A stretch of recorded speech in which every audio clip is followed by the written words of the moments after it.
Well, we are about to embark on our first road trip in the new Mustang Mach-E. We actually bought it in Knoxville and drove it from Knoxville all the way to Chattanooga. Heather drove it there. But today we're going to see the Indiana Fever play basketball in Atlanta. So we have about a 260-mile round trip to take, and we are starting now. The battery is at 83%. It's showing 220 miles.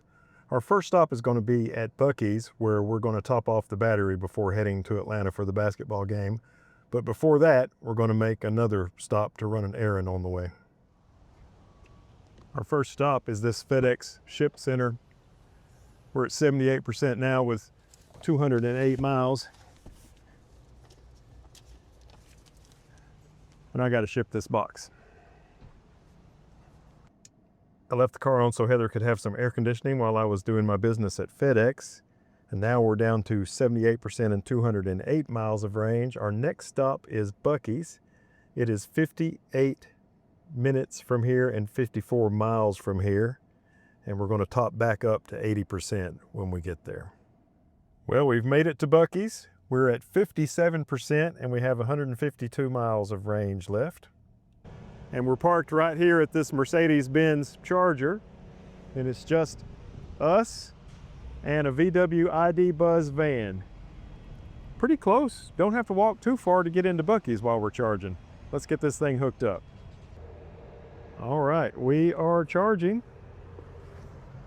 and our current rate of charge is 88 kilowatts. So we're going to go in and get a sandwich and walk around.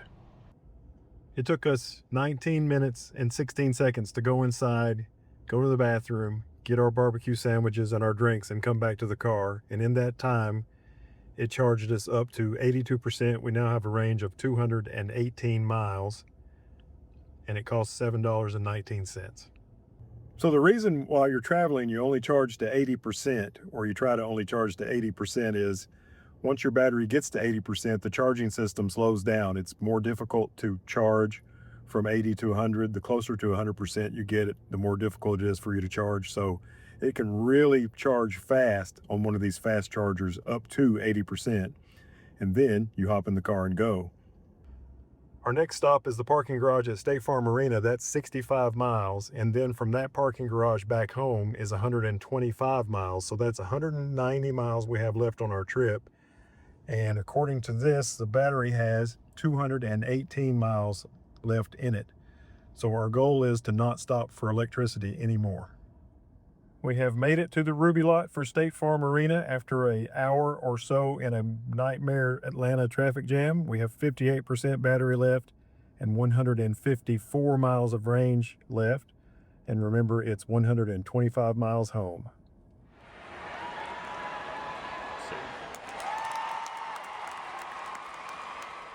Well, we have made it back to our parking spot.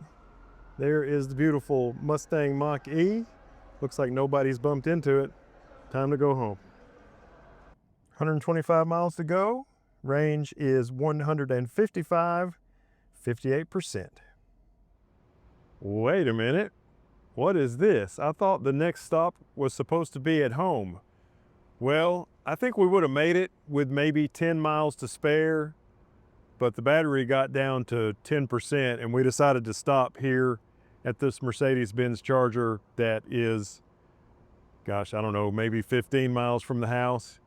So I'm just going to put like 10 or 15% in the battery, and then I can charge it the rest of the way at home. But I've learned that if you drive 78 miles an hour, which is the speed I like to drive, which is not too fast. You're not going to get pulled over in a 70-mile-an-hour zone when you're going 78. But I've learned when you go 78 in an electric car, the miles remaining indicator is not accurate. So every time we'd go about 5 miles, the miles remaining would go down about 6 miles.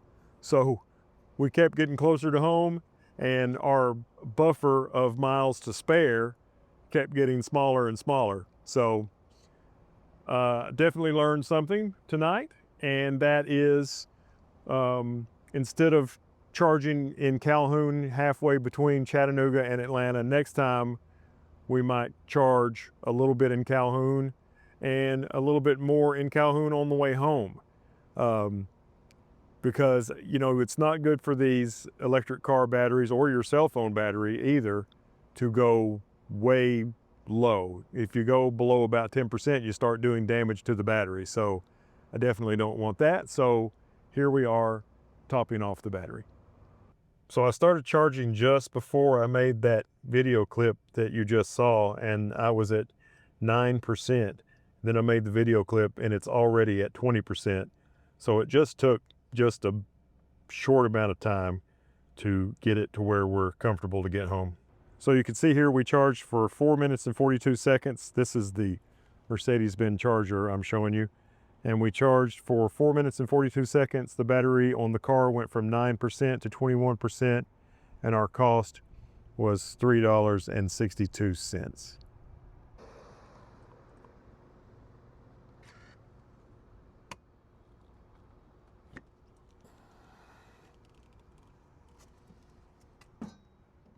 Now we're home and in the garage, and I have it on my level 1 charger, which is super, super slow.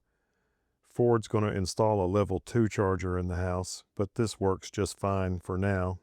Level 1 charger is just like plugging into a normal outlet, like you would plug in a television. A level 2 charger is like what a dryer would plug into. And the fast chargers that we saw in this video, both at Buc-ee's and at Hamilton Place Mall in Tennessee, were what's called DC fast chargers, and they are higher power electricity than you have in a normal home. When we got home, the battery was at 16%, and we put in 12% there at Hamilton Place Mall. So that means if we didn't stop, then the battery would have gone all the way down to 4%, which is not good for the battery. So we stopped when it got to 9%. I like to not go below 10%. So we went further than I would have liked to have gone. So next time we go to Atlanta, we will stop halfway at the Buc-ee's and top it up to 80% in both directions. So this is definitely a learning experience.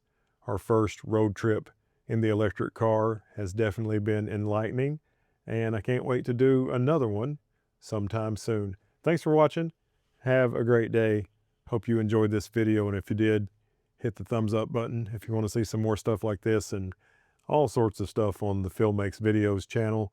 I have another channel, Phil Thatch Photography, where all of my photography stuff is, but everything else goes on this channel. So if you want to see some more of everything else, subscribe and hit the bell. Thanks for watching. Have a great day. Bye-bye.